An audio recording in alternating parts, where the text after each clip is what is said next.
This Vatican Council II was a pastoral council. It wasn't a dogmatic council, meaning it's not teaching new dogma, new teachings. It's talking about a pastoral council. Orthodoxy has to do with right thinking.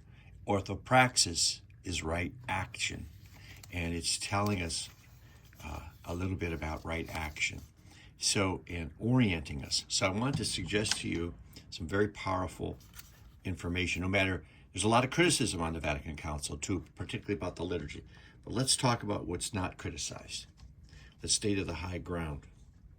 The church is essentially both human and divine, visible but endowed with invisible realities, zealous to inaction and dedicated to contemplation, present in the world but as a pilgrim,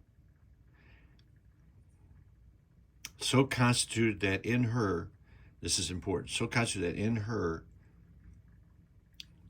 the human is directed toward and subordinated to the divine. Let me repeat that. That in her, the human is directed toward and subordinated to the divine. The visible to the invisible, action to contemplation. And this present world to that city yet to come. This, the object of our quest. So it says that is directed, that in her, the human is directed toward and subordinated to the divine.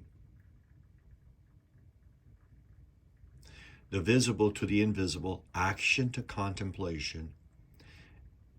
And this present world to that city yet to come, the object of our quest. So this is if you buy a car, you get an owner's manual, right?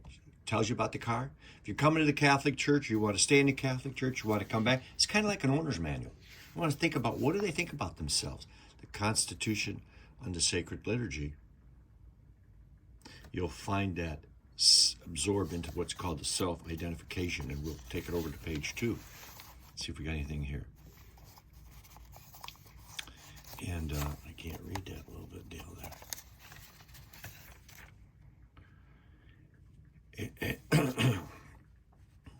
The liturgy daily builds up those who are in the church, making of them a holy temple of the Lord, a dwelling place for God in the Spirit, in the mature measure of the fullness of Christ. Okay, so we'll leave it at that. But I'm going to suggest to you that this is a preliminary build-up to tell you more about the Carmelites in the convent, the grill, and the monastery. All right?